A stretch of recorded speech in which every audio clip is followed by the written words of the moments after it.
Nakita ang bangkay ng mag-live-in partner na overseas Filipino workers sa loob ng kanilang apartment sa Quezon City kaninang umaga. May mga tama ng bala ang dalawa pero hindi pa matukoy kung sinong namaril. Makibalita tayo kay Kay Mercado. Dakong alas 6 kaninang umaga, nakita ang bangkay ng mag-live-in partner na overseas Filipino workers sa loob ng kanilang apartment sa Azucena Street, Roas District, Quezon City. May tama ng bala sa pisngi si Erica Mauricio. Tumagos naman ang bala sa batok ng ka-live-in nitong si Albrian Padua. Isang kalibre 45 baril ang nakita sa kanilang apartment. Nung na-discover po nung witness, around 6, almost 6, yung dalawa lang. Ang pintuan, wala naman pong safe, wala naman pong lock. Tapos pagbaba niya sa baba, yung pinto bukas na.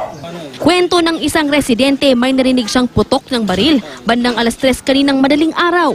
Napansin din ng residente ang anak na babae ng mag-live-in partner na lumabas ng kanilang apartment at duguan ang kanyang damit. Narinig ko lang is dalawang kalambag. Kala namin binabato lang kasi kami kasi nag-shooting ng 3. Pagdating ng 4, yung kasama ng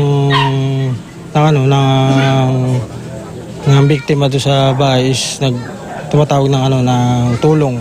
Batay sa investigasyon, posibleng selos ang punot dulo ng krimen. Seloso daw kasi ang lalaki ayon sa kanilang anak. Umuwi ang babae mula sa Dubai kasama ang kanyang 5 taong gulang na anak para magbakasyon. Ang lalaki naman umuwi rin galing Japan para makita ang kanyang mag-ina. Iniimbestigahan pa ang insidente. It could be na suicide o may suspect tayong titignan. Isa-subject natin sa ballistic examination yung baril. Kay Mercado, Nagbabalita, Pilipinas.